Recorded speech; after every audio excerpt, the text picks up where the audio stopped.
What's so amazing is tonight our presenters are so skilled in inviting us to the table.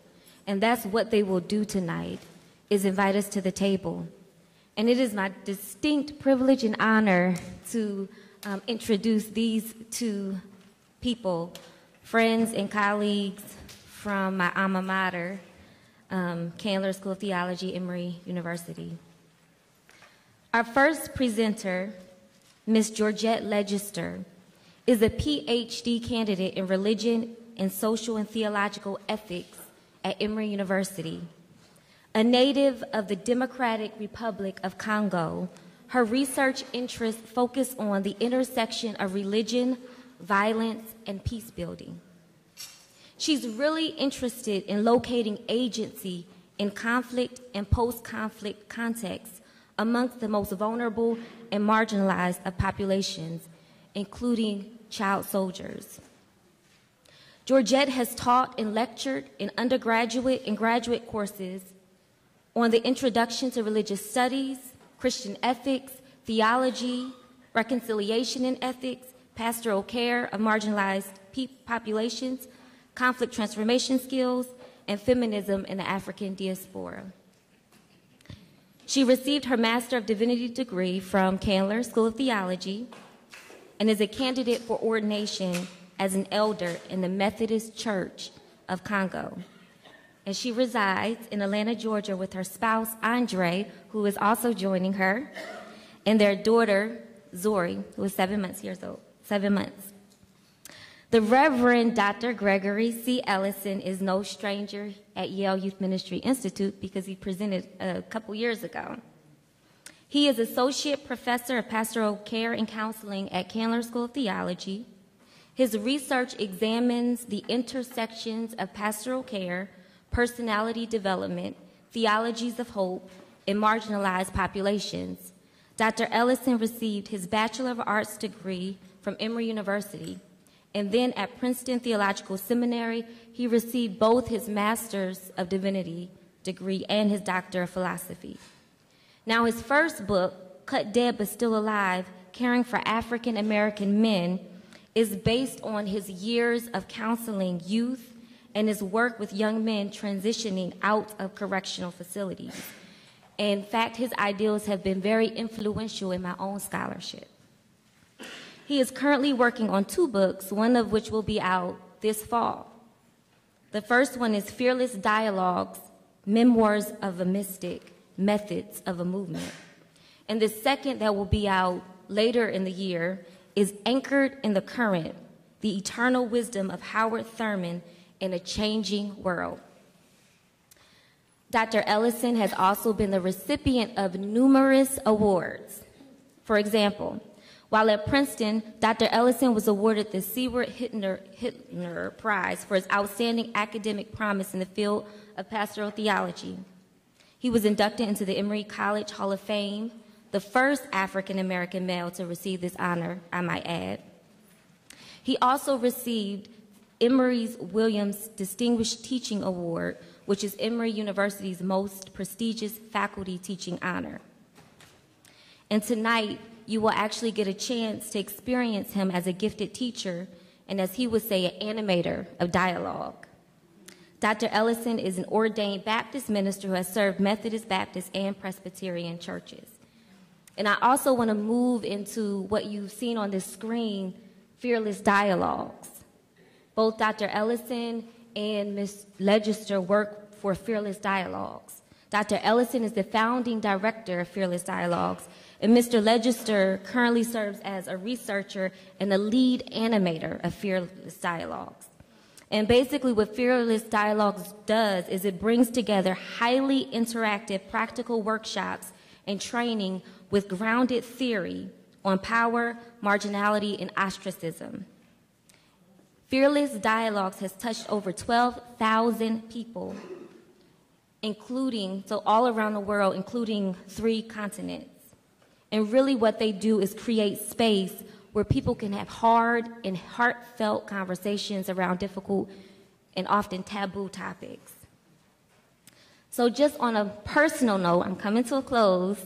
On a personal note, They are brilliant scholars, passionate teachers, and committed Christians. But what I really value most about them is, you know, in a lot of academic spaces, competition, individualism, kind of fragmentation is the norm.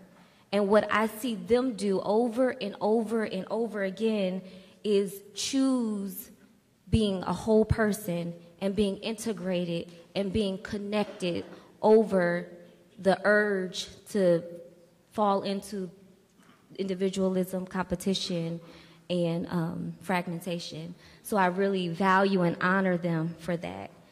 And so now would you join me in welcoming my colleagues and my friends, Dr. Gregory C. Ellison and Ms. Georgette Ledgister.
It's good to finally see you.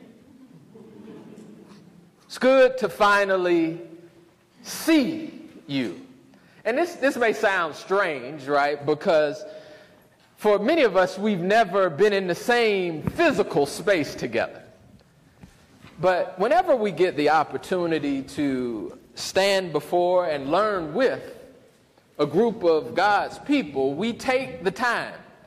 Whether it's 5 people, 50 people, 500 people, it gets a little more uncomfortable the longer the silence, but, you know, we still take the opportunity to look every single person in the eye and we say, it's good to finally see you. And we do this for 2 reasons. The first is, you know, my dear friends Skip and Sarah, they invited us here months ago. Many, many months ago. And whenever we get an invitation, we begin praying for the people who will be in that room. So over 10 months ago, we started praying for you, so it's good to finally see your face.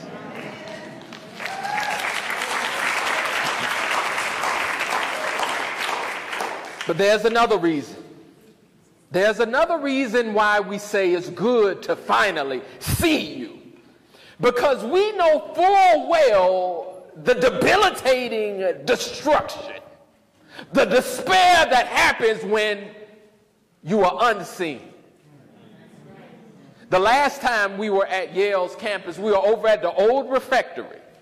And there was a group from a choir, an all-male choir from a prison. Right? Pivot House Rehab Center. And there was a brother that I met standing on those steps over there. And as I saw him, I greeted him when he walked in, and I looked him in the eye and I said, "My brother, it's good to see you." He didn't know how to respond. And so about 10 minutes before we started, he came back over to me. And he said, "Hey man, I don't know what y'all are about to do in there, but you are the first person that's looked me in my eyes and told me it's good to see me in 2 months." He said, "I don't care what you say from here on out, I got what I need. It's good to finally see you." So on this day, right, we will begin to think through those inhibitors to joy that are created by fear. Fears that prevent us from connecting in meaningful ways, not only with our neighbors, but with ourselves. So this looks like an all multi-purpose room. There's food on your tables, there are writing utensils and laptops, and this just looks like an ordinary room that would be in any school, but this is no ordinary room. This is a laboratory, right? And like in any good laboratory, sometimes some things have to break down or blow up in order to get to a breakthrough. So what we're going to ask that you do now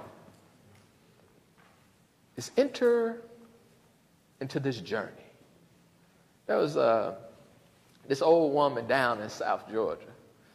She looked me in the eye and she said, "Baby, if you don't want to get old, die young."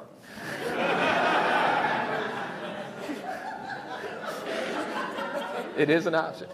And then she followed it with this: the longest journey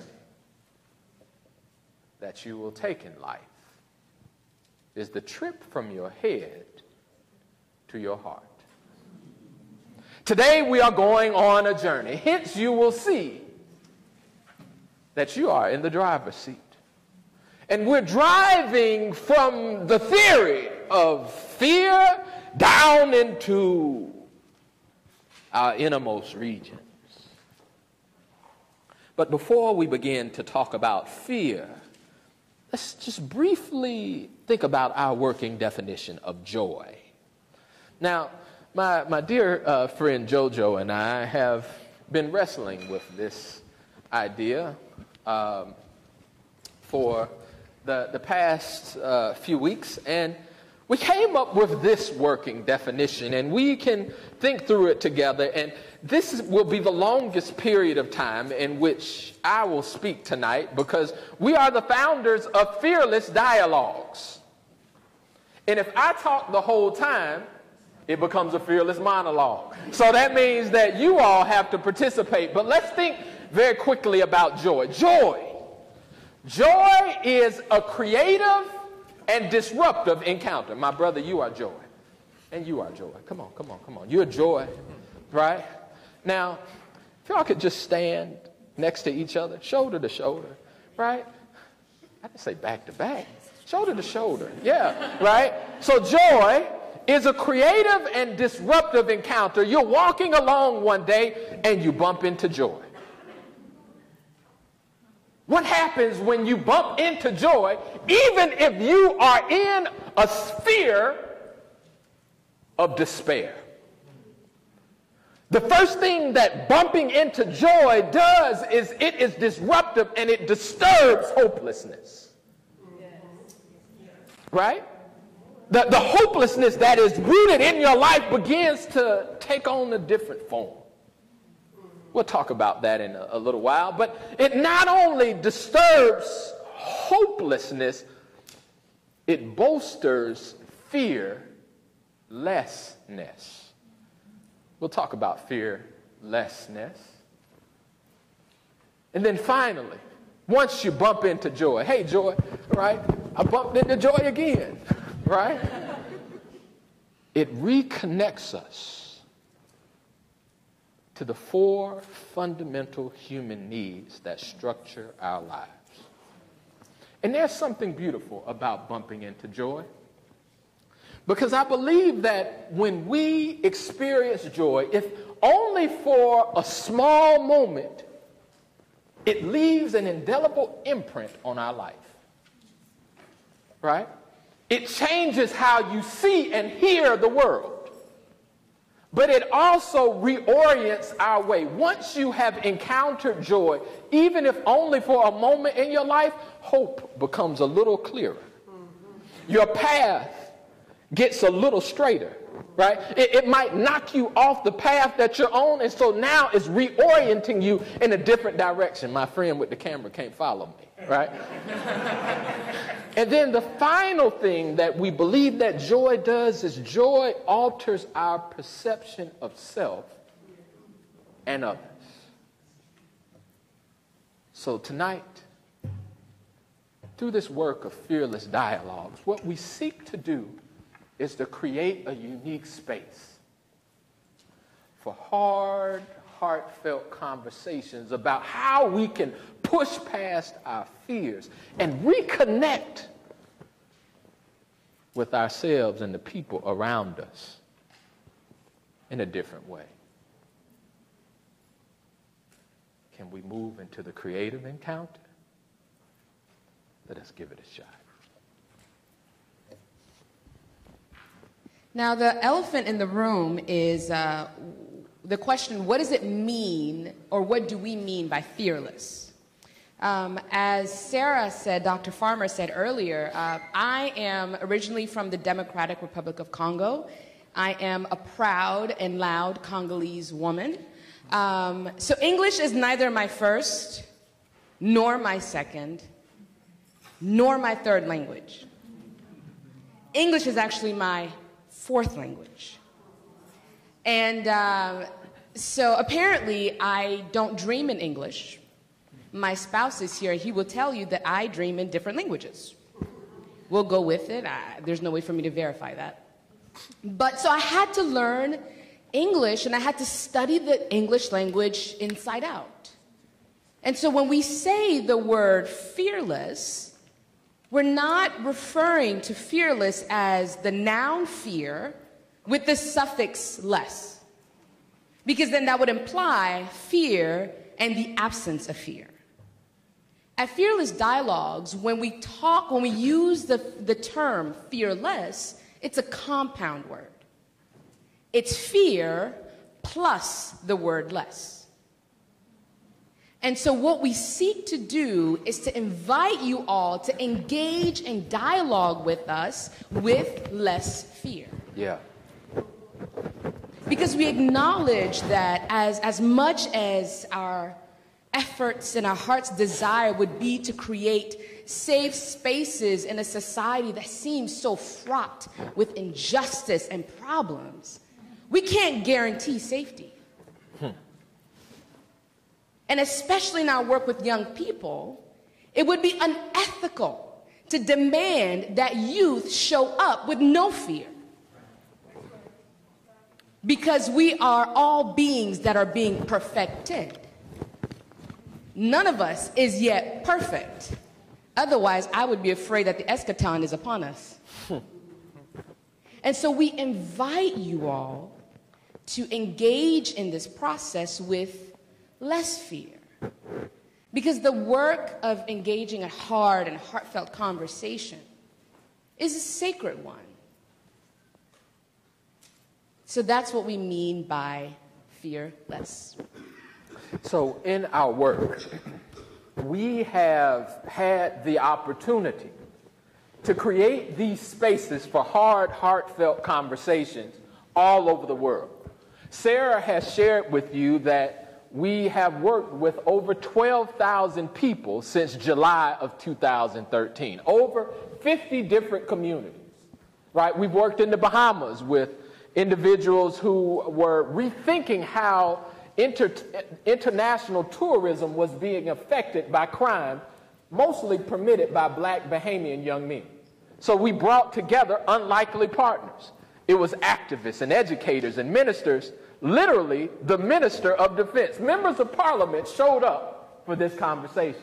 We've also worked with corporate boards, right?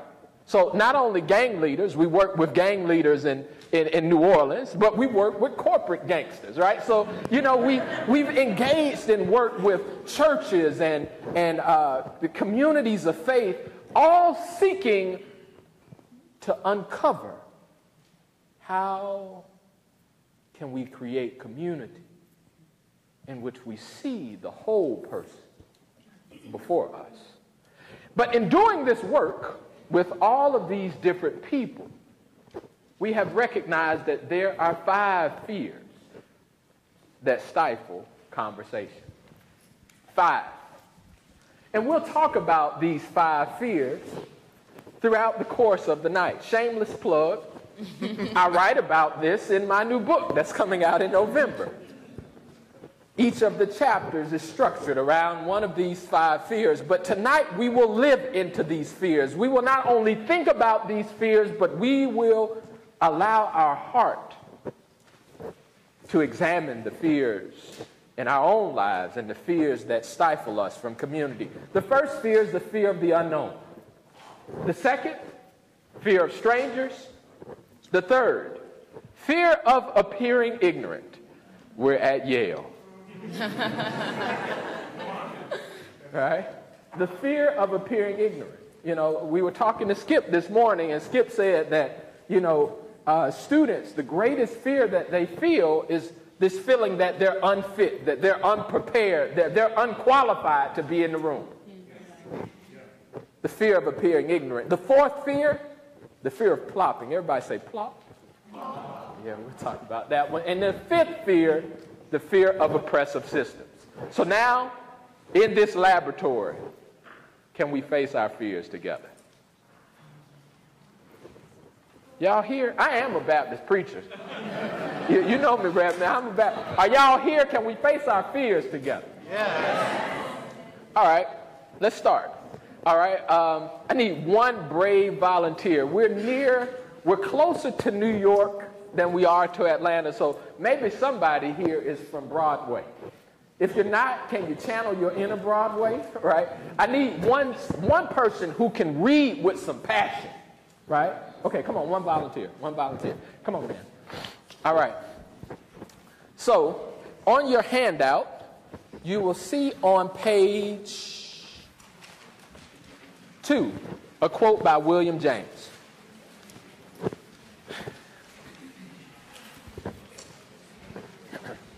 Did everybody get a handout for tonight? Should be in your folders, I believe. I did get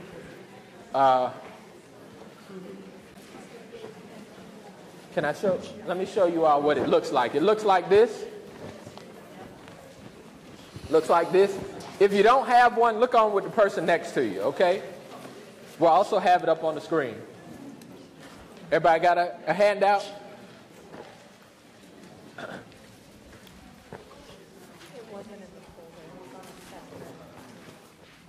Okay, let's go to Cut Dead, Dre. What's your name, ma'am? Pat. Hey, Miss Pat. All right. Okay. This is your audition. All right. All right. Miss Pat. Miss Pat is going to read this quote from William James. And as you all hear this quote, if you have a pen, if there is a word or phrase that really jumps out to you, it rings in your ears, it hits you in the gut, you can circle it or cross it out or draw a line through it. Let's just be at home with the emotions that emerge within us as Miss Pat reads. All right, Miss Pat. William James.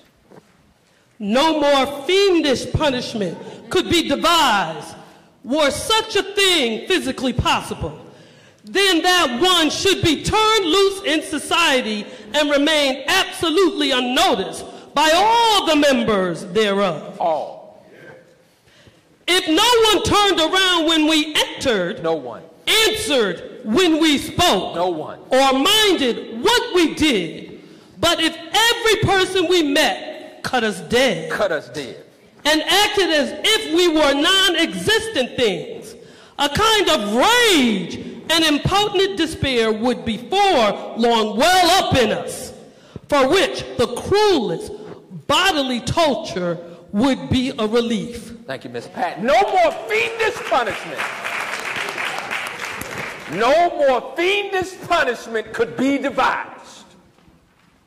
Was such a thing physically possible, then that one should be turned loose in society and remain absolutely unnoticed by all the members thereof. If no one turned around when you entered, if nobody answered when you spoke, if not a single person minded what you did, but if every person we met cut us dead,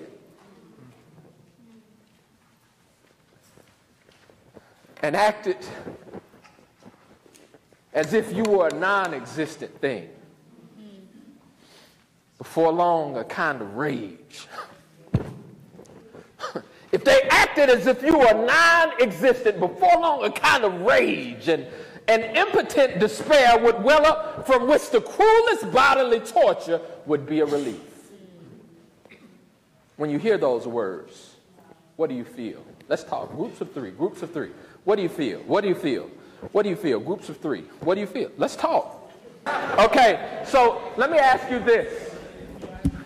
And JoJo's going to write. She can write fast, okay? Let's call out the words that we felt when we heard this quote by William James.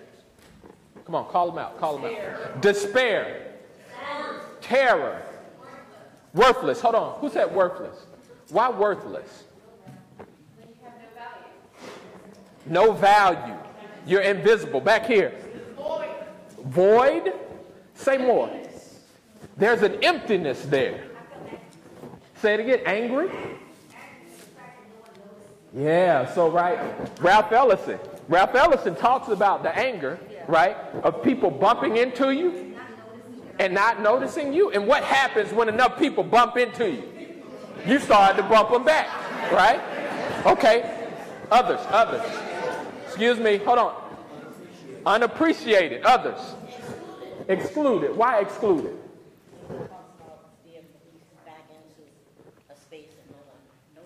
Okay, so you in a space and then you get released back and you still feel excluded, right? There's a cycle, okay? Yes? Shame. Even though I don't know why, but I feel shame. I don't know, is it because the way they ignore me make me feel like I'm not enough? Yeah. It's a shame-based feeling. So there's this question that begins. It's an internal dialogue. Maybe there's something wrong with me. Right? Because y'all know about shame, right? We mentioned hope and hopelessness, right? The most important book I read in seminary was by a professor by the name of Donald Capps. And Dr. Capps wrote a book called Agents of Hope. And in Agents of Hope, he said there are three primary threats to hope. The first is despair, a feeling that my future is blocked. What is realizable for Miss Valencia is not realizable for me. That's despair. Apathy is a feeling of kind of lethargy and not caring, right? I have been unseen for so long, I just don't really care anymore, right? And it doesn't always manifest itself in just like, I'm tired and I'm bored. When I worked with the brothers in Newark, their form of apathy came in the form of aggression. If I don't care about myself, I really don't care about you. Right? But then, my sister back here brings up the word shame. Shame is a threat to hope because shame is different from guilt. Guilt says, I have done something wrong. Shame says, I am something wrong. There's something fundamentally flawed in me, and that's why I feel the terror, because nobody sees me. Right? Let's take two more. Diminished. Why? You don't feel valued. You don't feel like hope. Oh, right? You're in that sunken place. Others. Desperate. Hurt, desperate, pain. Rejection. Marco. Relief. Ooh. Because being cut off, unnoticed, turned away could lead to drugs and alcohol, depression. That could cause a whole spiral there. Yeah, right. Because of this. Being cut off by others, now you're cutting yourself from others. Yeah. Right. So what happens, right, when you're not only physically invisible, but you make yourself invisible to yourself. This is why we need joy. To penetrate beyond the sphere of invisibility. William James wrote these words in 1896. Can you believe that? Right? 1890. He wrote this book called Principles of Psychology, and he said that basically humans are social cells, and that they have this innate need to belong. And in the work that I was doing, as I was interrogating this particular passage, and I go and speak in urban neighborhoods, right? I often say that William James was a thug, right? And this doesn't go over well in academic environments, so I'm at Yale, so, hey. But I say this because the words cut dead is a slang term. It's a 19th century slang term that means to be snubbed completely or deliberately ignored. What must you do if you feel cut dead, if you feel snubbed completely, deliberately ignored, but you still have hope? Yeah, right? What does it mean to be dead and alive at the same time? Unseen, but you still have ambition. Unheard, but you still got goals. But every time somebody bumps into you because they see you or they don't see you, despair, worthlessness, void, anger, this unappreciated nature of being excluded, this terror, it floods over you. We need joy. The my mind needs joy. At this point, I want to ask you all to set your things down. And if you don't mind indulging me, I want you to close your eyes, and I would like to tell you a story. Get comfortable. We're going to go on a ride. The year is 2004, and you are waking up. It's about 5 o'clock in the morning, and you're waking up with this knot of anxiety in your belly. Your name is Bibish. You are 23 years old, 2004, 5 o'clock in the morning, on a Thursday, and you're getting ready to go on a journey. You've lived in Congo all your life. Congo is all you've known. But there are parts of Congo that have been unknown to you. There's been a war raging that ended just 2 years prior, in 2002. But the country is still fractured. Now, you're a good cook. That's your gift. Your gift is to make everyone feel comfortable wherever you go and to fill their souls and their bellies.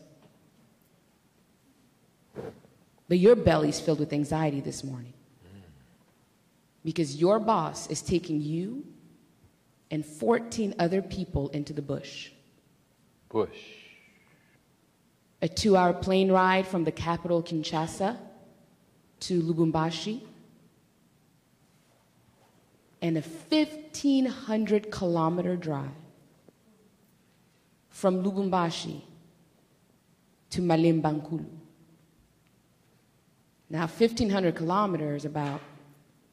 to 2,800 miles doesn't seem such a long journey on paved roads. But these roads aren't paved. These roads are filled with red, packed dirt that turns into rivers of mud with the sudden onset of rain. A tedious journey. You're frightened. Because in Malimbankulu is not a resort. In Malimbankulu are the Mai Mai, the infamous rebels, known to have access to mystical power that enable them to be impervious to bullets. You've read the stories and news reports, but your boss wants to go invite them to make peace. Peace. You're just 23 years old. 23. All you want to do is feed people. But your task is to feed a team that will engage with these fierce people. Fierce. Who have kidnapped a Catholic priest and have beheaded him. Beheaded! You get ready. You take the ride to the airport. You say nothing. You get on the first flight, the second flight. You get on the bumpy journey. And you arrive in Malimbankulu. It's dark. Darkness. There are crowds and faces of people who have never been in the city before staring at you. You're in the vehicle. You don't want to get out. Staring. And you see them. Them. And you realize they're younger than me. These are children. Children. Teenagers. Teenagers. But they've locked up the area in terror. Terror. Your boss is negotiating the release of the priest's head. I need his head. So the priest can be buried in dignity. Dignity.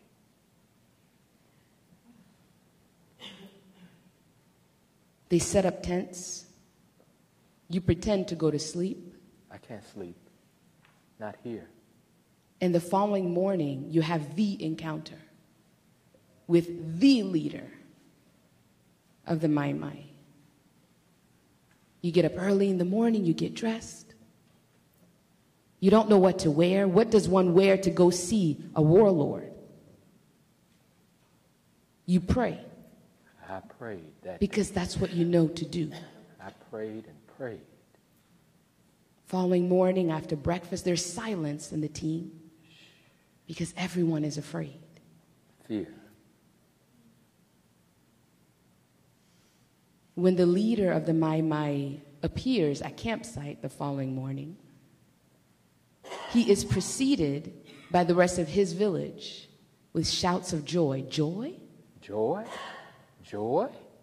These people who kill and murder? Joy? And when you finally see him coming, amidst the cries and the ululating chants of the women, you see a young man. A boy. He could be your little brother. A boy. Standing there in a circle of chanting and dancing people, trembling from head to toe. A boy. And you hear people whispering, that's his power, that's his power. Do you see that mystical power over him? You can open your eyes. Could I get lights, please? Yeah.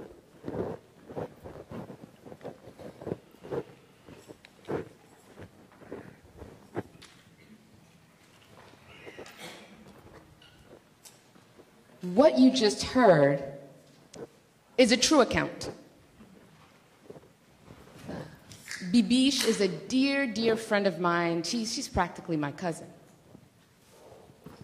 And she was on a team of people that traveled to a remote part of Congo to negotiate with what they call rebels who have never been approached by any kind of organization. Now, these folks, the Mai Mai, had a fierce and terrible reputation. Everyone was afraid of them because they had access to mystical power.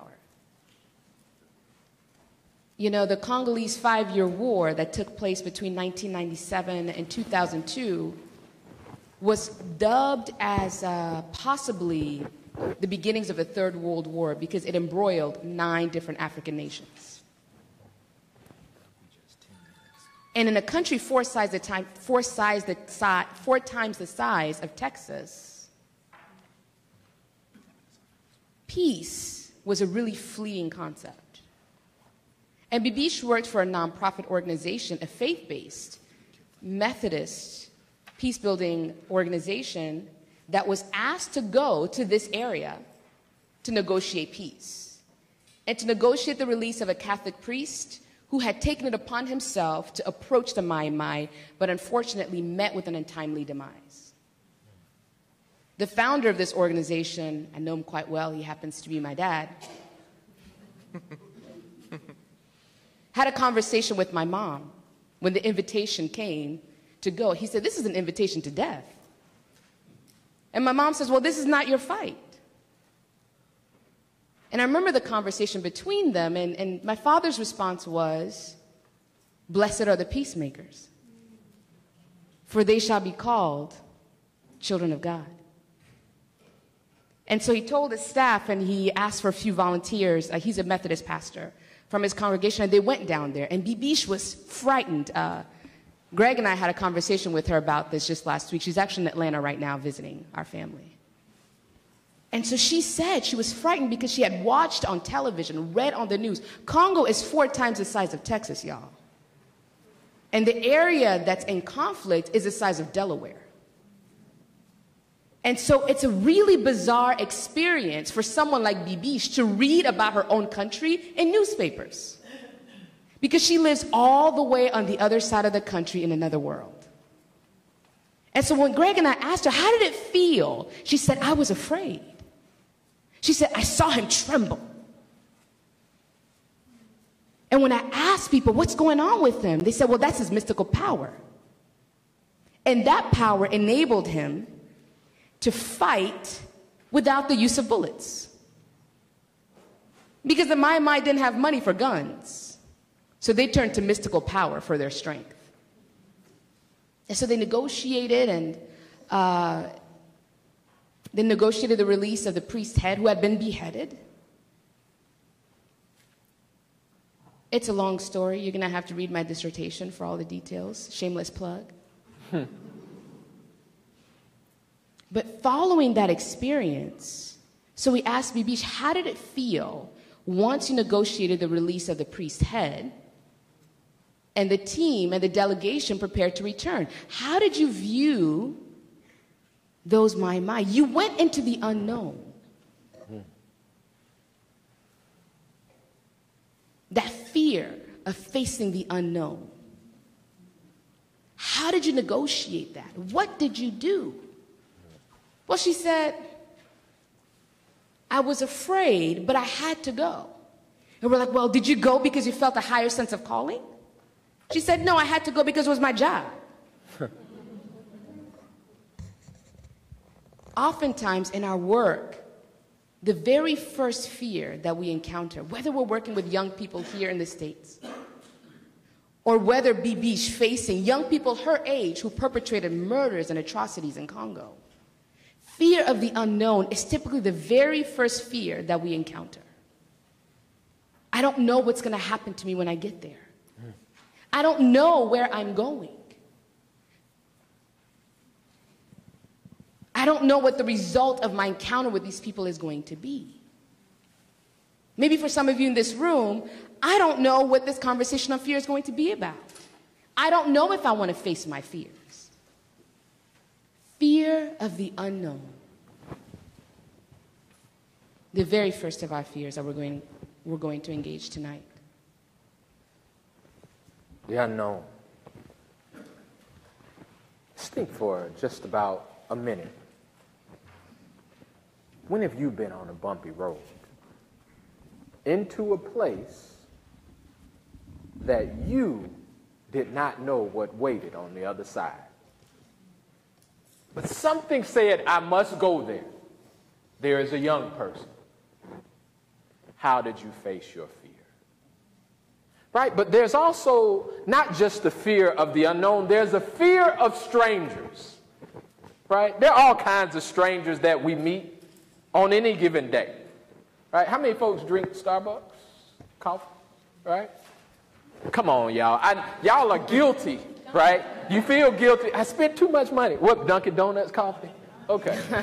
Right, regional. I know y'all drink coffee. How many folks buy coffee from someplace during the week, right? Now, a very common occurrence for us is to pass people in sidewalk cafes drinking coffee. They're public strangers. But, you know, how many folks have been to New York City? Right? Let's be honest. Okay, right? So on the subway, I need a few of y'all. Come on, Reb. Come on, Walker. Come on, man. Miss Valencia. Right? On the subway, we're on the subway. Come on. Now, we're on the subway. Now, I'm sorry. No, we're on the subway. I stepped on your foot. It happens, right?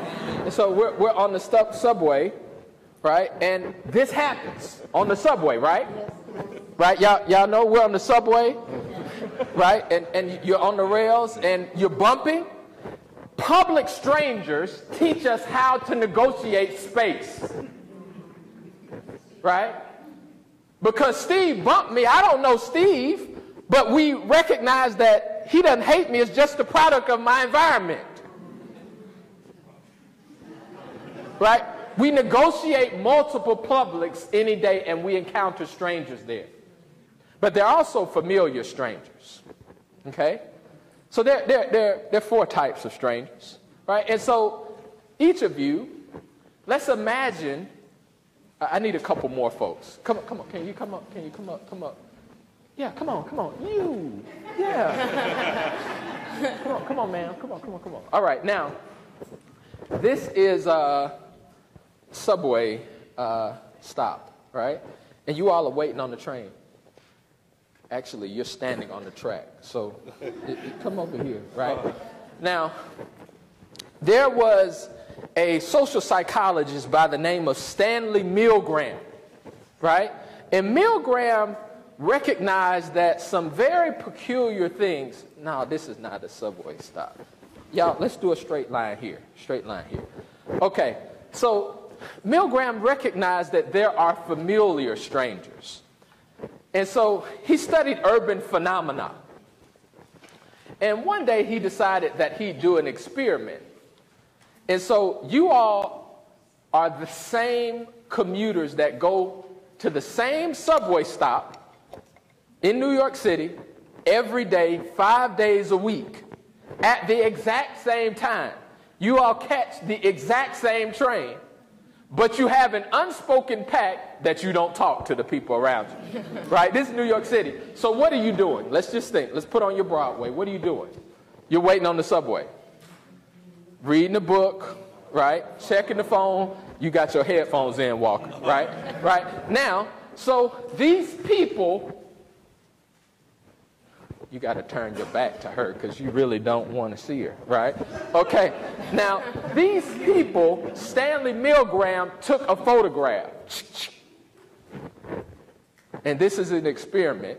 He passed it out to each of the 3, 4, 5, 6, 7 people standing on that subway platform. And he asked them a question. He numbered them. You're 1, 2, 3, 4, 5, 6, 7, right? How many people on this subway platform can you identify? 90% of the people polled said they could identify at least one person. But it gets deeper than that, right? He asked some follow-up questions. He said, do you ever think about the people who are on the subway platform? They are indeed familiar strangers, right? And so person number 1 said, you know, when person number 4 is at home sick, you can go, you're sick, right? When person number 4 is at home sick, person number 1 wonders, where is she today? Right? Now, when person number 6 gets off at her stop, person number 2 wonders, I wonder where she works. Right? So what Milgram began to theorize is that we fantasize about familiar strangers. There are people that we may have this unspoken pact about that we think about just because we share common space regularly. Okay? So, Walker, fall out. Y'all can take a sit. Fall out on the ground. Fall out.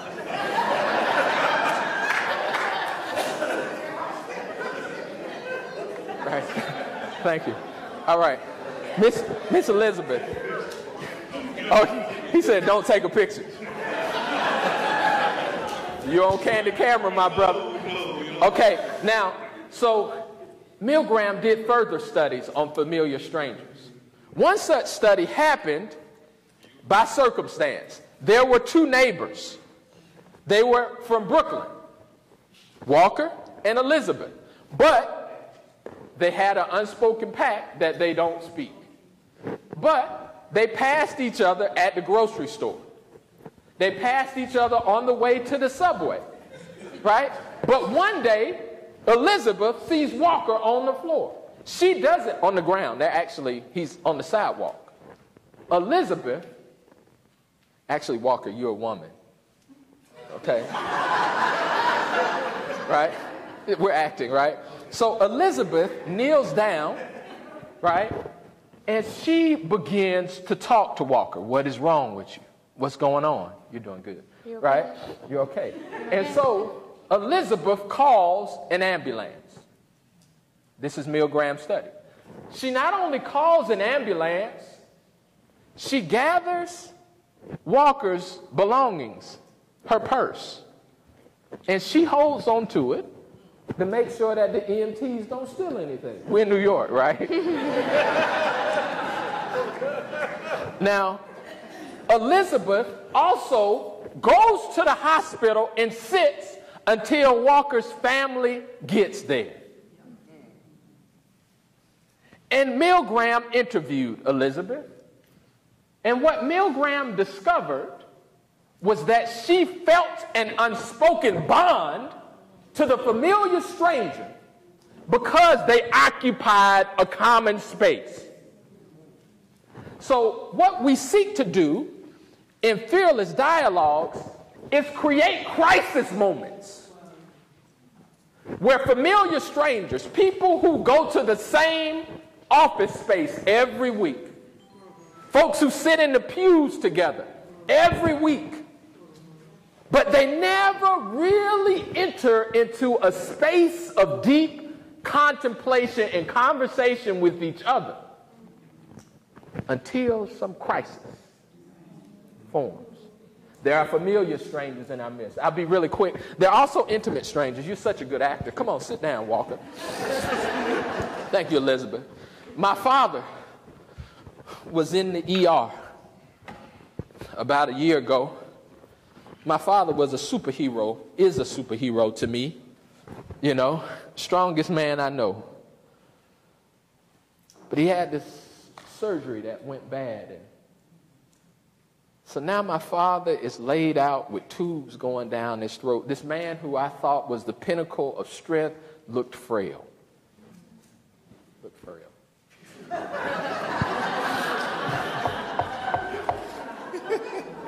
And so we're in the hospital in the ER, right? And I'm trying to sleep in one of those little, y'all know those beds? They're awful. Like, you would figure if they could develop new medical technology, they'd come up with a better bed, right? And so I'm sitting in this thing trying to sleep, and then all of a sudden, out the outside of our room, you hear cold blue, and then there's somebody running. You can hear all these medical personnel running. And then all of a sudden, Miss Lakeisha, Nurse Lakeisha, walks into the room. And she says, Mr. Ellison, my name is Lakeisha. It's 3 a.m. in the morning, y'all. I'm here to check your vitals. I'm going to be here till the morning. Mr. Ellison, you can wake up. All right. And Nurse Lakeisha starts telling jokes even while Cold Blue is happening on the outside. And all of a sudden, my dad comes awake, right?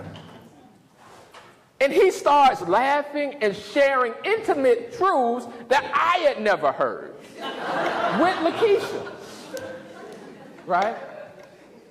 Robert Dykstra calls Lakeisha an intimate stranger, right?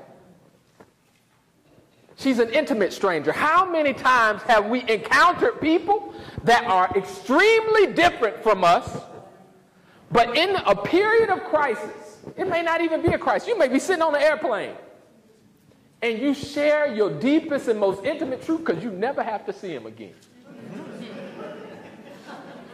Right? Right? And what about the hospital chaplain? Right?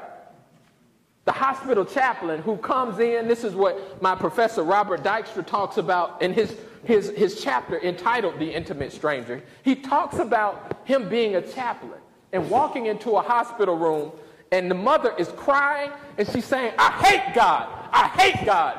Her daughter had just committed suicide. I hate God. And he receives all of it as an intimate stranger. And then about 10 minutes later, her priest walks in and she says, hello, Father.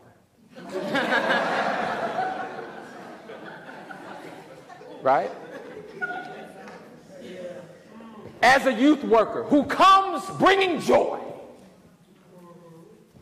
when are you the intimate stranger? Encountering the unknown person and receiving their hurts, their pain. But it's not just intimate strangers. There's also, you can take a seat, nurse. There's also a stranger within. Far too many of us neglect some of the most important feelings that would connect us to the world around us. So for that, we now recall.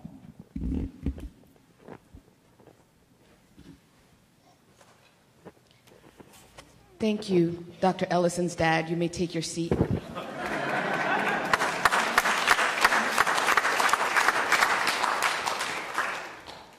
So the next fear that we're going to engage is a fear of appearing ignorant. The fear of appearing ignorant.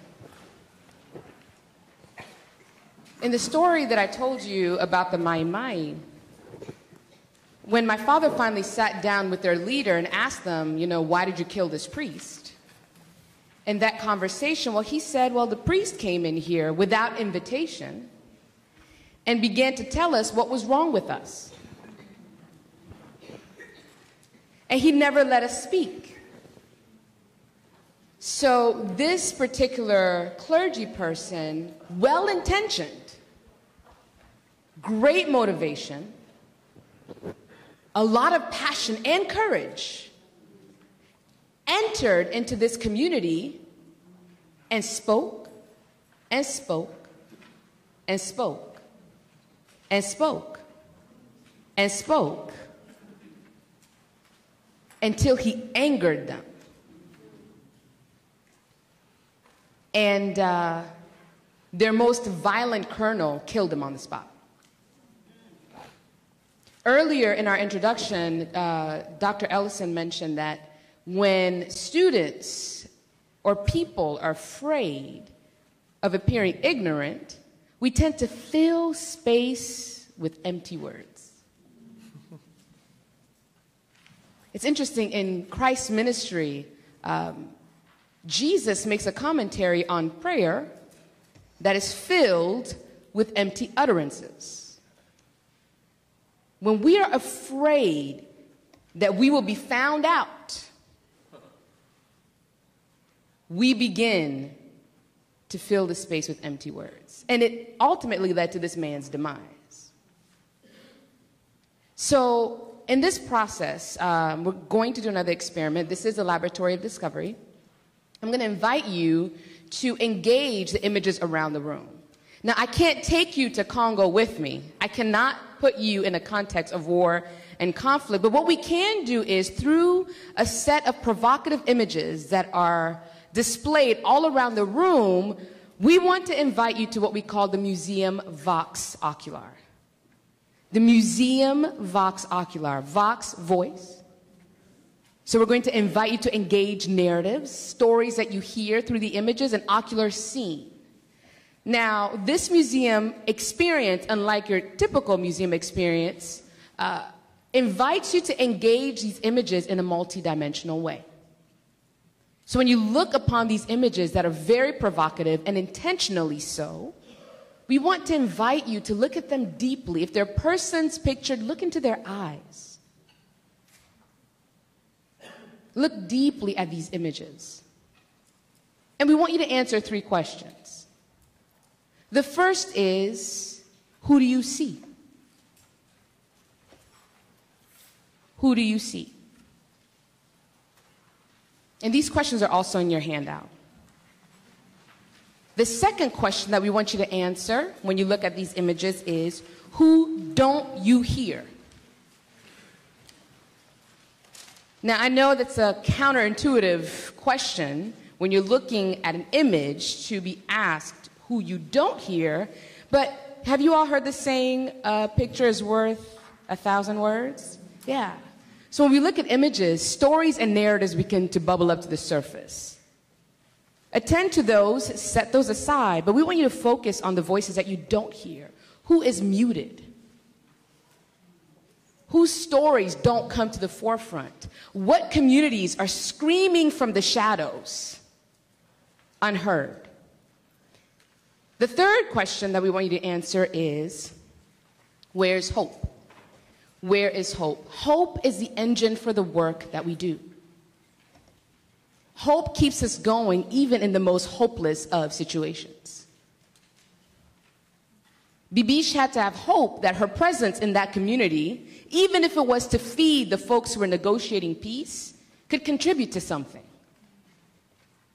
Hope. Where is hope? How do you find hope in the most hopeless of situations? That is our sacred task in the work that we do. And the fourth and final question is, who cares? Now, we ask this question 2 ways. The first, in a very pessimistic way, who cares? Acknowledging that for a lot of the young people that we work with, being chronically unseen and unheard results in apathy and anger and rage, and they don't care because they are not cared for. The second way that we ask who cares is truly and genuinely seeking to find out who are the caregivers, who cares for people. As you see these images, where do you see care? So we're going to take 5 minutes. I'll invite you to bring a notebook, paper, pen, something to write with. And in a moment, we're going to play music. That's the Vox part of our museum. And I would invite you to go to any image. This is a self-guided tour through our laboratory. And answer the questions, who do you see? Who don't you hear? Where's hope? And who cares? You may begin.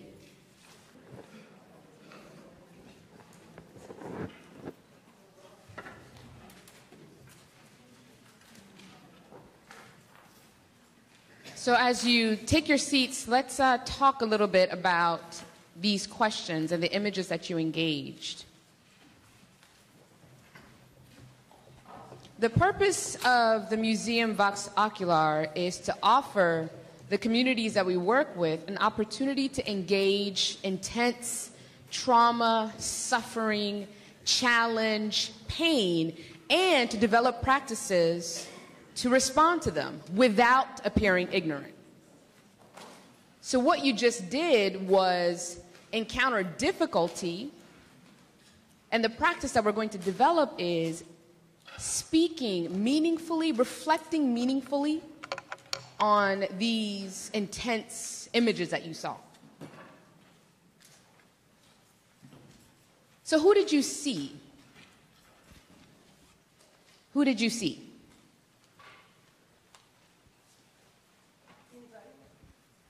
I'm sorry? Yeah, anyone. Who did you see? You saw Jerry Sandusky, the sex abuser. Okay, say more. Why is it that he drew your eye? Well, he drew my eye because of his extensive child abuse and the length of time that he was allowed to legitimately carry out his abuser role. How did you feel when you saw him? Frightened. Frightened, yes. I saw a hand right here. Who did you see? I saw nobody because he had a sign in front of his face. Like a lot of people that they're just unseen. She saw a lot of people that are unseen. And sometimes the insidious nature of invisibility, it prevents us from seeing individual faces. Invisibility itself becomes personified. It's one faceless mass. Yeah. Someone else, who did you see? Yes, over there across the room.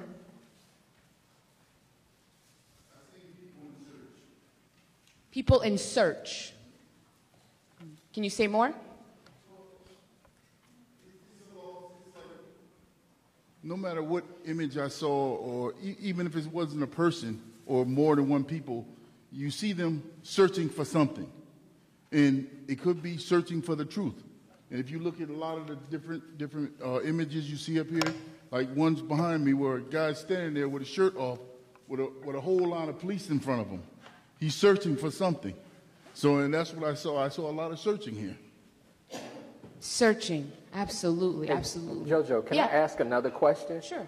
I'm wondering, could we get 3 or 4 people just to tell us which images stood out to you most? Come on. Which one? If you could tell us, and we'll go get it. I want to go back to Jerry Sandusky, because as I was sitting here, I also saw him. He stood out to me, and the first thing I thought of was similar to what the lady had already spoken about before, the child abuse scandal at Penn State. And then from there's a photo right next to it. It says, "I feel lost." So that took me right to the victims, because they were not given vindication for a long period of time. And then there's another picture, I can't remember, with a little child over there. It says, mask you live in. Because when you're a victim of child abuse, you live in a mask. And you have to stay in that mask a lot of times. And then there was something I saw over there. There's like a mother. Seems like the same mother. I'm saying she's a mother because I'm a mother. She's in a couple of places. So it's like a mother not knowing what to do. She's in a dark space. And so oftentimes in the church world, like many of us know, when you deal with trauma, they tell you to hold fast.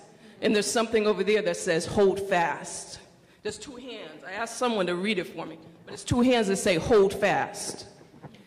And then the last thing is that it says, I think the question was, who cares? The survivors. The survivors. So there's a lot of pictures of survivors. Thank you so much. Tell me your name. So Robin says something interesting. The image of the woman, she named the woman as mother because she's a mother, and she identified with the woman that was pictured. That is, one of the things that we seek to do is when you see someone as a whole person, you inevitably form a connection with them. You begin to see yourself even in the most unlikely of pictured images. Absolutely, that's powerful. So let me ask another question. Where did you see hope? Yes. So many of the images were just make you very uncomfortable. And the one image that's over here, behind these 2 ladies over here, is of this older gentleman. And what I saw and gravitated towards was his gentleness. You can see that although he may not have this great big toothy smile, there's a small smile, he's got soft eyes, and he just had a gentleness about him, and clearly, given his age in the photograph, would have probably experienced a lot of difficulty in his life, and yet here he is, still with that gentleness in his face. That's powerful. What's your name? Kristen. So the image that Kristen is referring to that's circulating around the room, typically when we think of hopeful images, we think of bright colors. We think of big toothy smiles, to use your phrase. We typically think of children because they have a long life ahead of them.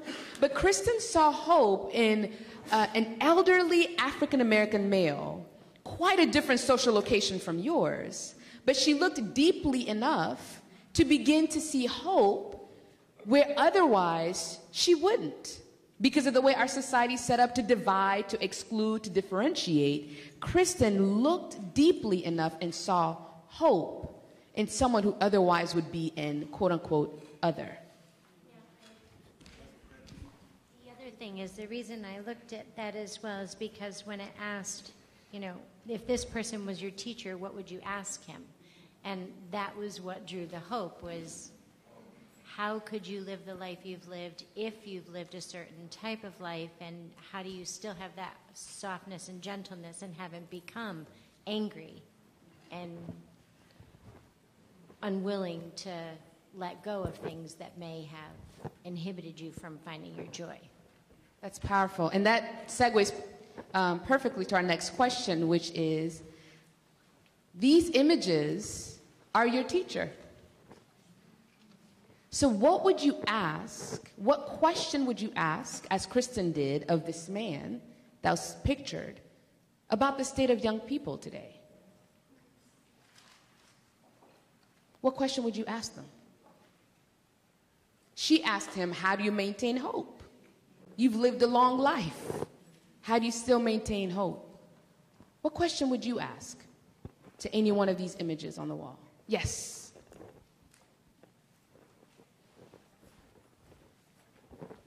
I would personally ask, how do you fight with love? I think there's a lot of images here of people struggling to cry out. And I specifically just like a lot of images of revolutions that are happening, like the man throwing the flowers and the woman for the Black Lives Matter movement standing in front of the police officers. And really teaching how do we fight with an air of love, with an air of trying to get our word across, but in a way that is effective.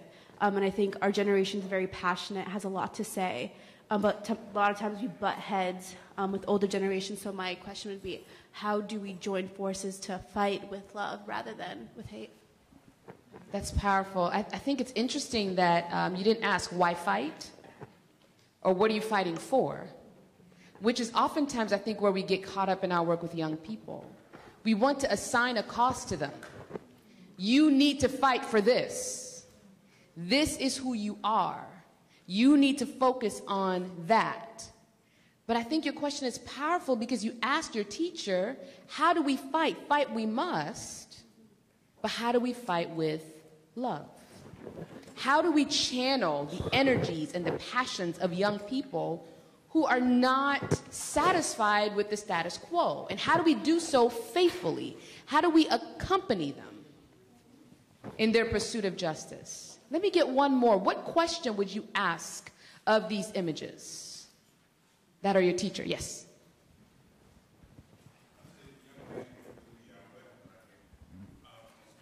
Say the young man with the weapon on the board. Probably a question I would ask is the deep-rooted motivation that's there? The deep-rooted motivation. We have so many youth that are actually a part of gangs and that become a part of their family structure. And so where does that, inside of the gang, there's a level of hope within inside of a gang that the larger context of the nation may not understand, but in his eyes, I see that hope in his eyes. Yeah. That being a part of the gang system, or what we call a gang, being a part of that system provides me with a level of comfort, provides me with family, and provides me with hope. So that's interesting. This image is so filled with opposition, right? So you have a smile. Literally, if I were to put my hand over the weapon, you would think this child was, headed to a Halloween party. Or there's a wreath on his head, so maybe some kind of celebration, right? Playing on the playground in a play. But once you see that weapon, it's that contrast. How can a young person holding an AK-47 look like this? But I think to your point, Stephen, our young people find hope in places where hope is available, whether those places are safe for them or not. And so it's important for us in our work with young people is to create a community of reliable others where hope can be generated and sustained, because if we don't do it, they will. Violence can absolutely yield hope. That's crazy even to say, right? But the hope is, well, I belong here. Somebody here sees me, somebody here hears me, and I can find joy even when I'm holding a weapon of death. So if we're not providing that for them, who is providing that for our young people? Yeah. So we've gone through 3 fears now. The fear of the unknown. As we trudge down dark and dreary roads to fulfill the work that God has laid on our life, we go to places that may cause us concern. So we fear the unknown, yet we still go. There's also a fear of strangers. The many kinds of strangers, the public ones and the familiar ones and the intimate ones and even the strangers within. But we also fear appearing ignorant. But in this exercise, the Museum Vox Ocular, we have challenged you to take some time to form meaningful words. What question could that young boy teach you? If you ask that question, how could he instruct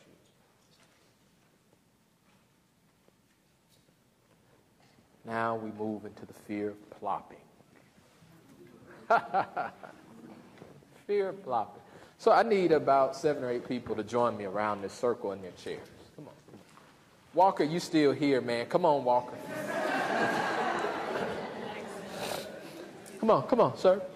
Come on, around the table. Nurse, come on. Can you join us around the circle? Just bring your chairs. Yeah, come on up. You're right here. You're around the circle. Don't scoot up, man. Okay, so this is my first graduate seminar at Princeton Theological Seminary. Right? I got full scholarship. I thought I was a man, And so I'm in this doctoral seminar, and you know about doctoral seminars. They give homework before the first day of class because it's doctoral work, But on that day, Skip, I actually read. So, I was prepared for that conversation, my brother. So I joined. Come on up to the table, Walker. And so we're at the table in this conversation, this very cryptic conversation with all these jargon-heavy words. My colleagues, they're just tossing them around like they're cotton balls, right? These 5-syllable words. Here, have a cotton ball, right? They're just tossing these words out. The professor's there, and he's tossing he has a whole bag of cotton balls, right? And so, I'm sitting at the table, and I'm thinking, Skip, I read, right? I got a full scholarship. Maybe I'm supposed to be here. So about 15 minutes in, I start to speak. And then all of a sudden, all the faces around the table go blank. And it's kind of like I begin to float above myself. And so now I'm looking down at myself at this table, and it's like Charlie Brown. Y'all know that wah, wah, wah, wah, wah. Right? And so I'm sharing my most intimate truth. I had done the work, and I'm sitting at this table trying to articulate what I thought was a brilliant idea. But the faces are blank. And then all of a sudden, I finish. And then all of the faces return to a state of liveliness.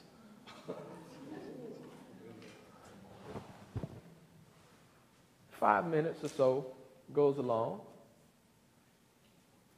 And then Walker says the exact same thing that I just said.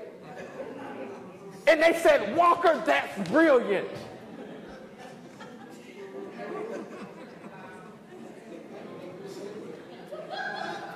You shaking your head, Mariah, right? Now, what just happened in that situation? Because I felt blood gushing from my side. Right? I had been cut dead.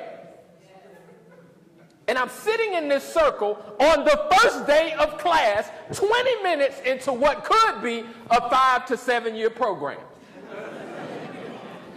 And I offer my most authentic response. I did the reading, Skip.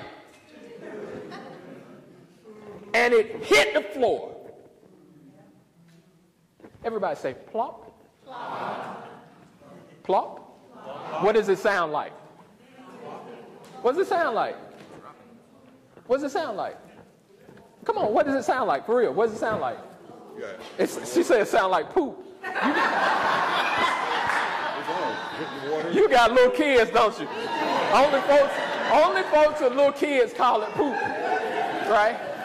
It sounds like water, like a drop of water, right? So there is an educational theorist by the name of Jane Vella, V-E-L-L-A, right? And what Jane Vella specializes in is adult education. And what she begins to tell us in her work is that plopping is a violent act. When you muster up the courage to speak your most authentic and vulnerable truth, and it comes from your mouth and it plops on the floor, and everybody looks at your truth on the floor, you don't worry about the words you said. You begin to question, have they seen me? Am I worthy of speaking words in this space? Right? And so, preachers know plopping very well. Right? But it's not just preachers. Plopping happens at dinner tables. Right? And it's not just in classrooms. Plopping happens in boardrooms. Plopping happens to teenagers on the internet. So the question is, how is this phenomena that Vella is describing violent? It is violent because if I speak my truth, what's your name, my brother? Mr. Lee. If I speak my truth and my truth plops on the floor, Mr. Lee is going to say, well, I ain't about to say anything because I saw what happened to him. Right? So the challenge that we have in creating joy is how do we hold, everybody in the circle, can you just put your hands out like this? Now just imagine that this is a baby bird. Y'all can do it too. Y'all just come on. Just imagine that you're holding a baby bird. a baby bird. I know I'm from the South, but I said it twice. A baby bird, right? And because the baby bird has just hatched, you don't want to rush it, right? So you don't just get impatient and say, okay, right? But you also don't want to get tired holding that baby bird, and you don't want to drop it, right? But neither do you want to get angry and say, baby bird, I'm tired of this.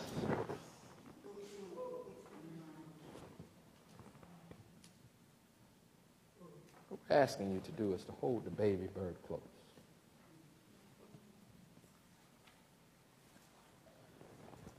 Do we have the capacity to hold the truth of young people?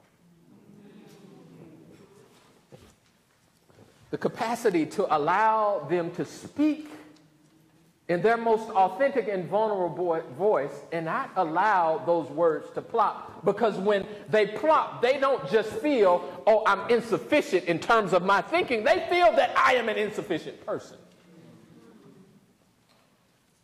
So now I challenge you to remember. To remember.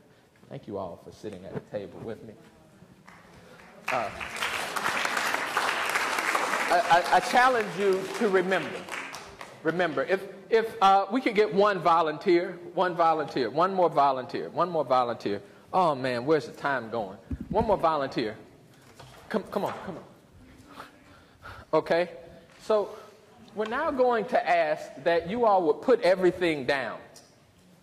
Put everything down. You don't need your paper. You don't need your pen. We're wrapping up. We're getting there. We got till 9, right? Okay. So now I'm going to ask Marcia. Is that how you? Or Marcia? Marcia. Yes. Oh, my mom called me Greg. So Marcia, I'm going to ask that you read the words of Kipling Williams. And for those around this room, I'm going to ask that you close your eyes and remember. You're remembering a time when you plopped. But hear these words from Williams. I'm sorry. Right here. Yes, ma'am. Few moments in life are more painful than feeling that others, especially those whom we admire and care about, want nothing to do with us. There may be no better way to communicate this for others, to treat you as though you are invisible, like you didn't exist. Maybe at first glance, this doesn't seem as intolerable as I suggest. But recall for a moment a situation. Recall that moment. In which your friends, family, co-workers, or relationship partners acted as though you did not exist. You don't exist. Remember feeling as though you were invisible. Remember. Yet you could see the others going about their lives as though nothing unusual was happening. There's nothing wrong. What did you do? What did you do? Did you try talking to them to find out what was going on? What's going on? But what if they didn't talk back, but instead acted as though they had not heard you? What did you do? Maybe you waved your hands in front of their faces. If you did, what did it feel like when they even refused to make eye contact with you? And I know you see me. Were you able to carry on as though everything was normal? I'm cool. I'm cool. Did you start to withdraw? What's wrong? Or did you reciprocate their actions? If you don't see me, I don't see you. Did you disengage? Sunken place. Wondering if you really belonged with these people after all? Notice Williams calls the reader to remember and recall and not imagine. He assumes that every reader has experienced some form of ostracism, whether mild or severe. What do you think of this? Thank you, Marsha. Recall for a moment. Recall a moment, a situation in which your friends, your family members, your coworkers acted as though you did not exist. Remember feeling as though you were invisible. Yet you could see the others going about their day as if everything was all right. What did you do? Did you try to talk to them and find out what's going on? But what if they didn't talk back? Did you wave your hands in front of their faces? If you did, what did it feel like when they still refused to make eye contact with you? Did you start to withdraw? Were you able to carry on as though everything was normal? Or did you reciprocate their actions? If you don't see me, I don't see you. What did you do? Recall that moment. Let's talk for 2 minutes in groups of 2. What did you do? What did you do? 2 minutes, groups of 2. What did you do? How did it feel? The reason why they're still going, is because there are far too few places where people can talk and share their most meaningful truth. And so even when you get a few minutes, you want to keep going. How do we create pockets of resistance? Right? Pockets of resistance. That's what Dr. Blunt calls them, Brian Blunt. He says, how do we create a pocket of resistance where human engagement meets divine interaction when people come together and share their truth? You recall for a moment a time when you felt invisible because you know what it feels like to be a victim of clopping. And now that you have recalled that, the challenge is, how can you be empathetic to others and ensure that that does not happen? Right? So we have the fear of the unknown. We have the fear of strangers. We have the fear of appearing ignorant. We have the fear of plopping. Now we have the fear of oppressive systems. 10 people. Come on, 10 people. We need 10 people per circle. Come on up. Come on, 10 up, 10. Come on back there, Marco. Bring a few friends with you. Now, okay, so now what we're going to ask, we're going to ask that 4 people step to the center of the circle.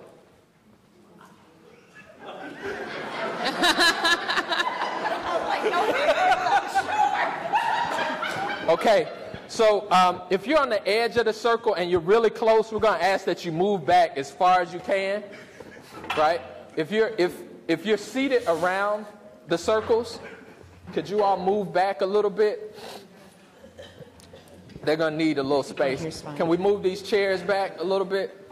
So this is an experiment that we call the circles of marginality. The circles of marginality, and we use this particular experiment to think about the dynamics of power, inequity, and marginality in communities. Okay? So JoJo and I developed this while teaching a course called Caring with Marginalized Populations. Now let's think really quickly about the word margin. Okay? We're going to go through, I'm not an artist, right? We're going to go through our education. When you're a child in first grade, they teach you to write on notebook paper, right? Oh, holes over there, right? And so on notebook paper, there is a line on the side, and if there's another line on the other side, it's usually light red, and you can only see it if you hold it up to the light. I'm a preacher. Y'all get that one in a minute, right? What do you call this line? A margin. You can only see it if you hold it up to the light. All right? Now, when you go to third grade and you learn the capitals, right? I'm not a good artist, but, you know, that's the United States, right? So in social studies, right, you're told that the capital of the United States is where? It's in Washington, D.C., but it's not in the center of the country, right? Because in first grade, you're taught that if you write outside the margin, what? It's wrong. You see how you're subliminally taught that stuff outside of the margin is not right? Right? So you're told that the stuff in the center is the most important. But now we're learning in third grade that the center is actually on the East Coast.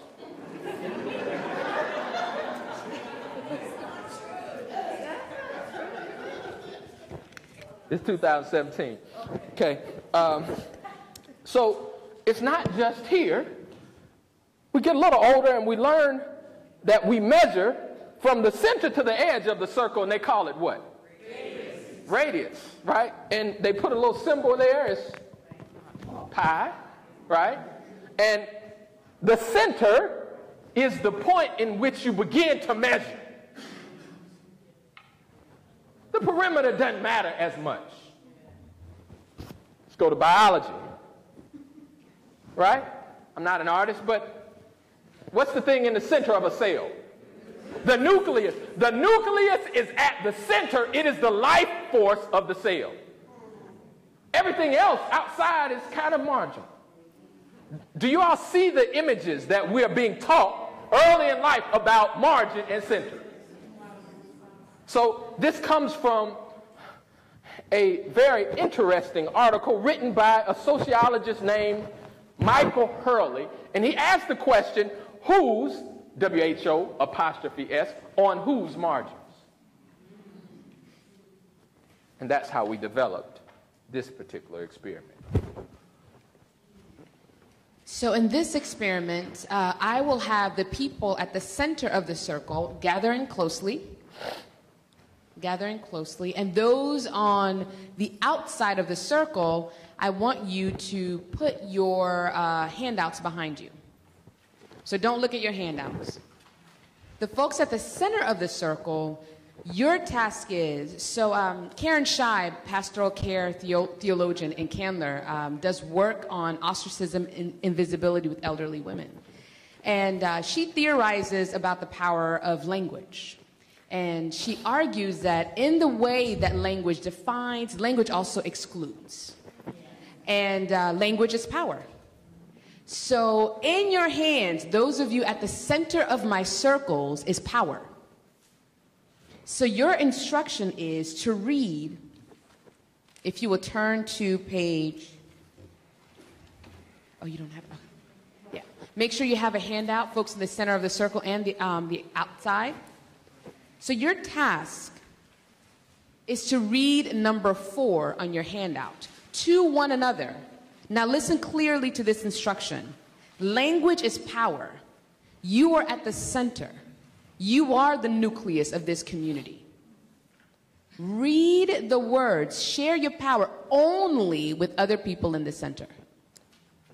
So read it in such a way that the folks on the outside cannot hear what you're saying. I'll repeat that.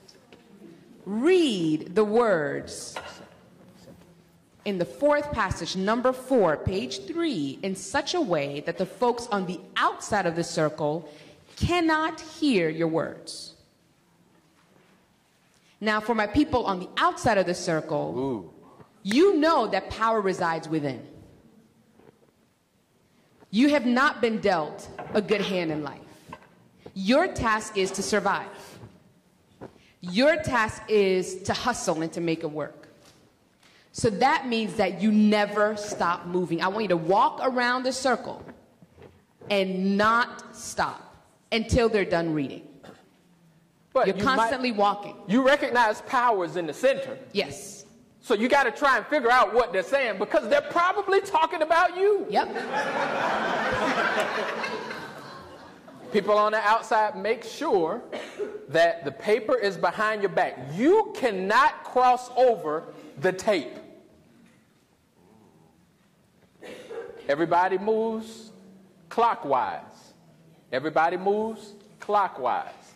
Let's begin.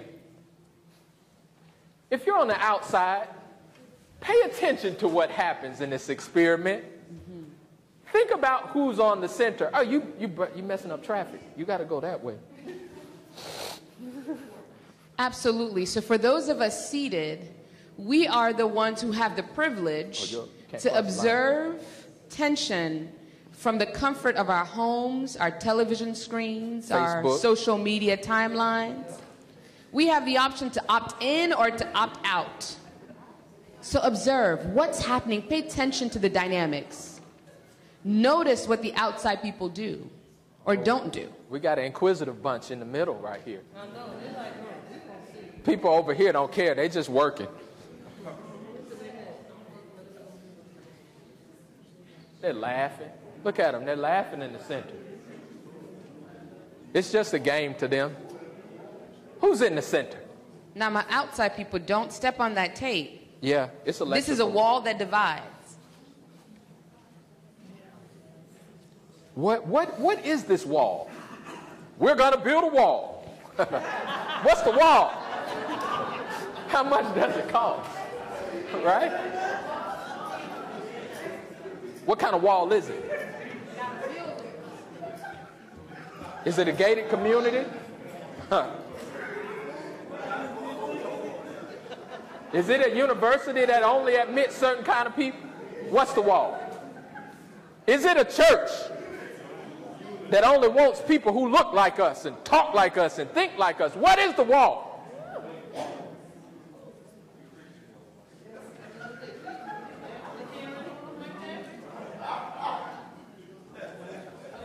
What are the people in the center doing? Are they even paying attention to the people who are walking outside of the wall?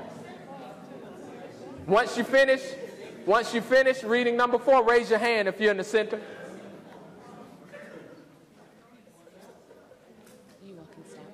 Oh, it's all fun and games in the middle. For the outside people, if you see a hand raised in the center of your circle, you may stop moving. Okay.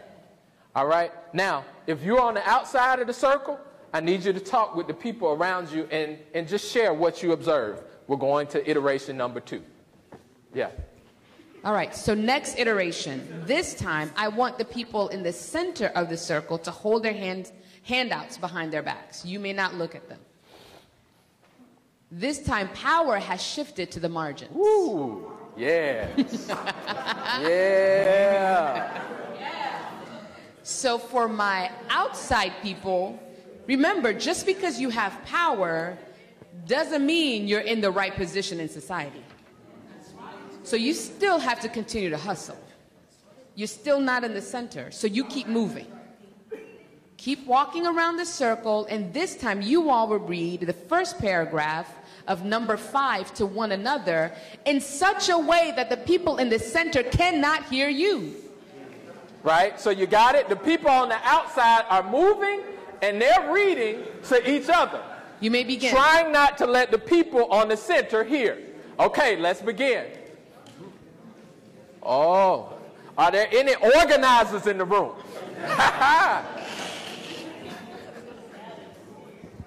Now, isn't that interesting? Now, the people in the center, your job, power has been taken from you. Your job is to try to hear what is being said. The people in the center, do you not really care what's happening? Do you want to hear what's going on around you? Now, this happened in the civil rights movement. We got CORE, we have SNCC, we have SCLC, we have Lone Rangers. They end up all these different organizations trying to communicate the same message, but they're not working together.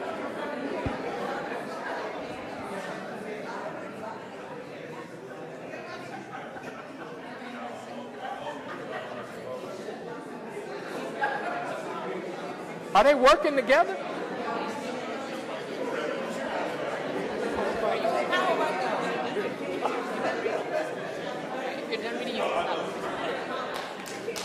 If you're done reading, my people on the outside, you may stop moving. Now, wait. JoJo, this has never happened before. Yeah. Excuse me, everybody. This has never, in all of our years of doing this, we've done this dozens of times, Sarah. This has never happened before. We ask the communities to share their truth with each other. I have never seen circles of lone rangers. People, or split factions. There were 4 different groups on the margin, all trying to say the same thing. Let's think about the metaphor.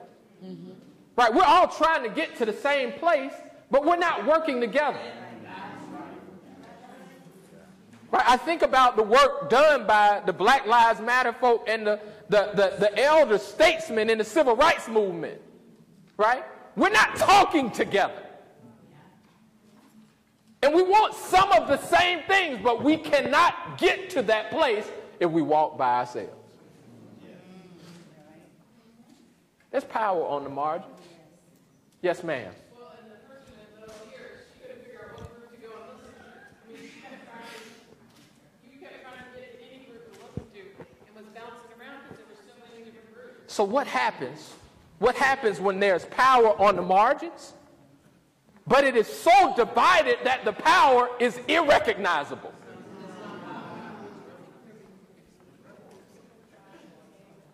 Right? So now we go to the third iteration. And this third iteration will not work if the people on the outside of the circle let the people on the center of the circle have it. Everybody in the center, we ask that you would please sit down. Inside the circle. Inside of the circle. I'm sorry, you sit down inside of the circle. No, Marsha. No, Marsha. You can kneel, but you're inside of the circle. Now, let's think of the different iterations that we have seen, right? Because we're talking about fear of oppressive systems. There's no communication between the center and the margin. There's actually more division on the margin when the margin starts to organize. So how in the world are we going to combat an oppressive system when we can't talk together? When we can't walk together? When we can't march together? When we can't sit at the table together? So now, the people on the margins are pissed off. They're pissed off because they know that the people on the center have it so much easier. They don't ever have to stop walking. I mean, they don't ever have to walk. Right? They're comfortable. Look at them. They're sitting down. You're still standing. That was the hand that you were dealt. But it's not only that.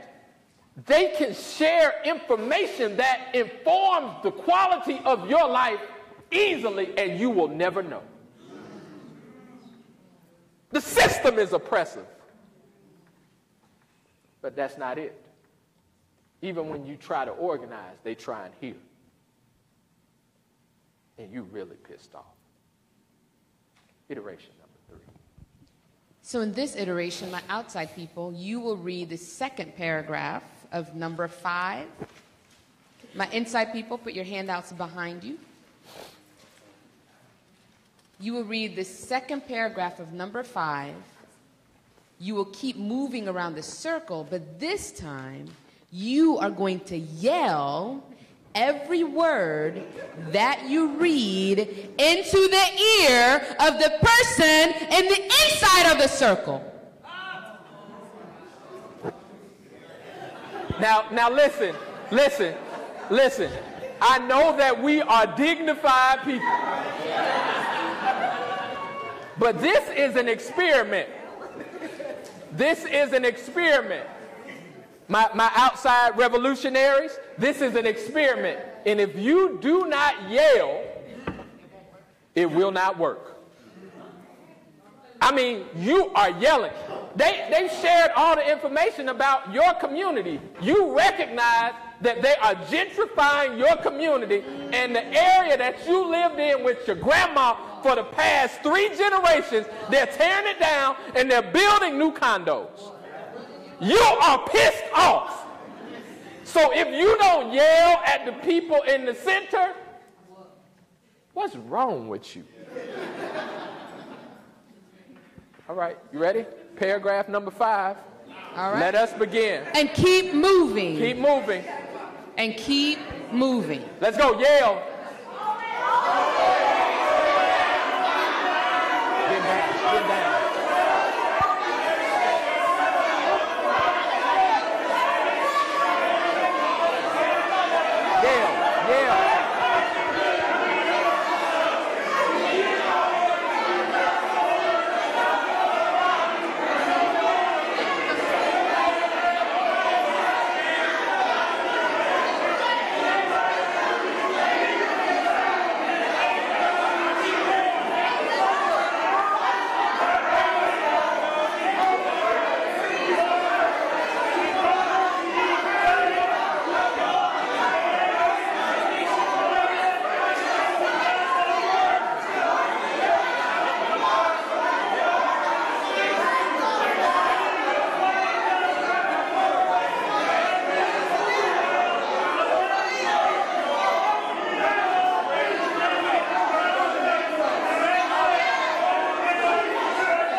Let's take a moment.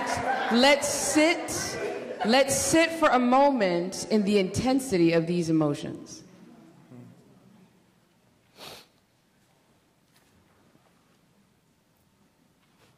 Let's sit with that anger. Let's sit with that rage.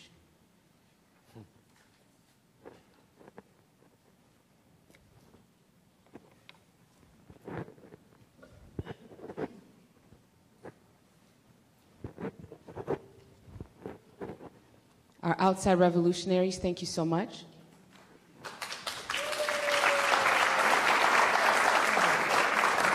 Inside people, you may also take your seats.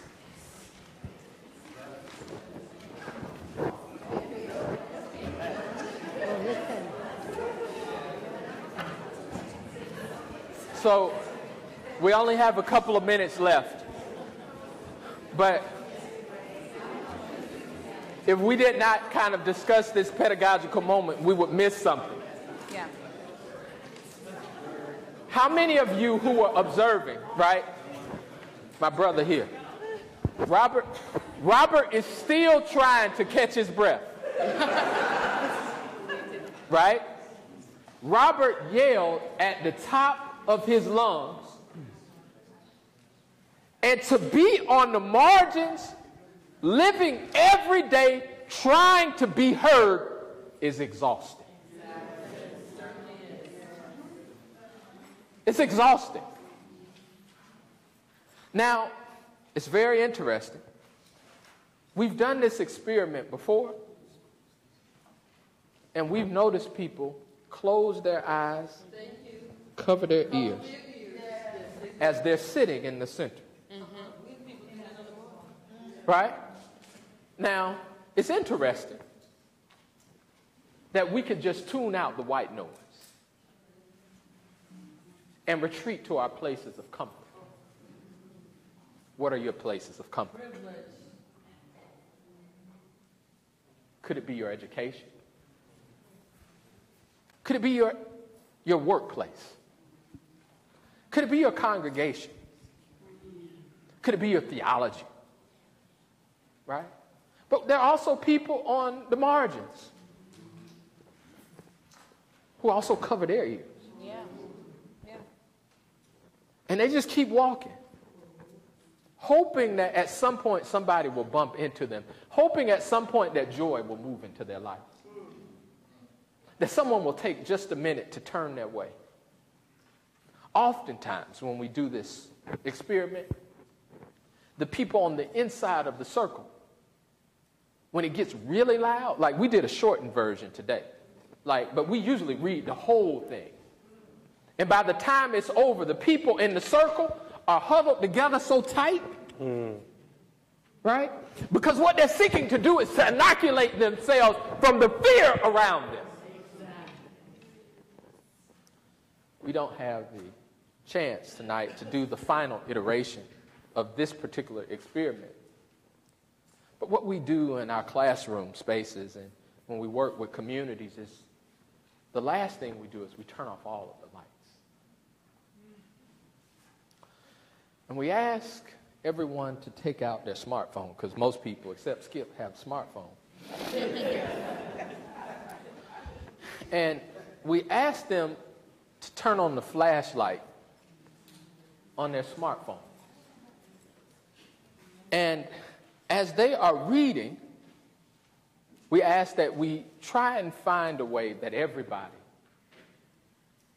can hear. And because the lights are off, the margin is not as apparent. And what we notice is that people on the center of the circle hand their flashlight to people on the outside of the circle. Because even though these are superficial boundaries, we're still in close proximity, right? Because these are familiar strangers, right? Our church is dying, and we drive from the suburbs into this inner city area, and we bump into people on the way. And then we go into our sanctuary. How do we not just bump into them and not see them, but how do we do a bump that brings joy? How do we do a bump that could see the fullness and the wholeness of the person that I'm interacting with? How can that bump be a creative encounter that not only shapes my life, but shapes Walker's life at the same time? How can we see the 3 feet around it? So now we're going to do this final experiment, and we're so grateful that you all have invited us. Can you all help me pass these out? Help me and Dre. So everybody, we need you to get one measuring tape. Everybody get a measuring tape. Let me help you out, Dre. How do we create these bumps of joy?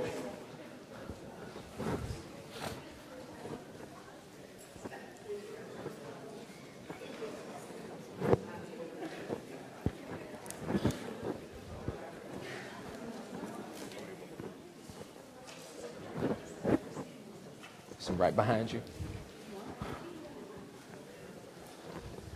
Oh, somebody say IKEA. Good advertising. There you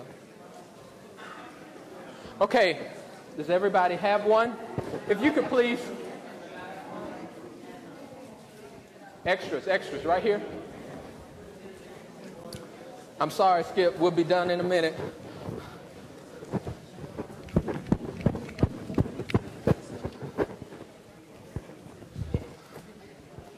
Okay, everybody, if you could please stand with your measuring tape. If you could please stand with your measuring tape.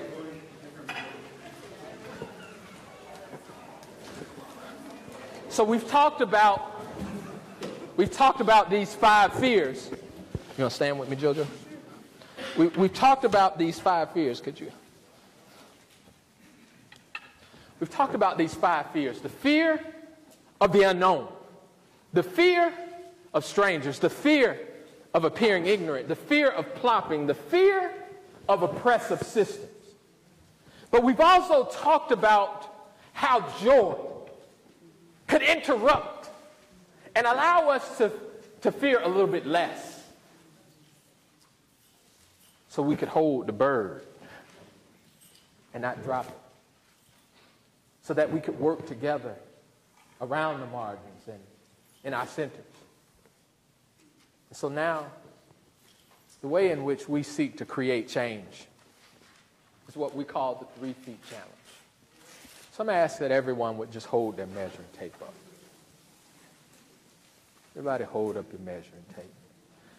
Now, if anybody knows a board member at IKEA,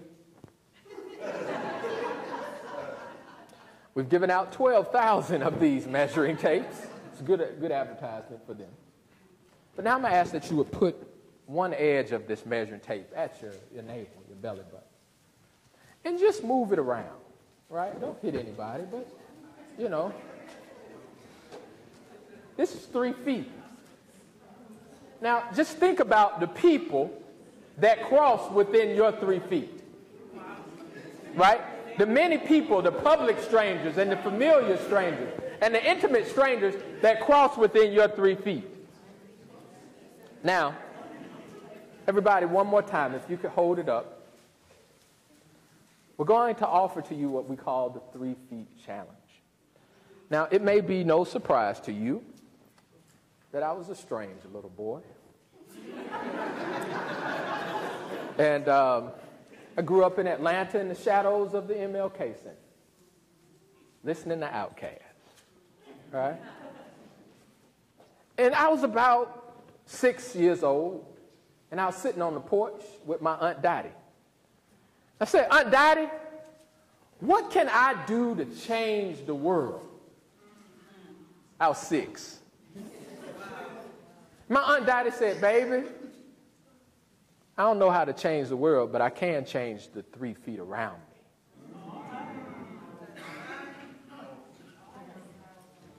Our challenge to you is over the next 3 days to see 3 people,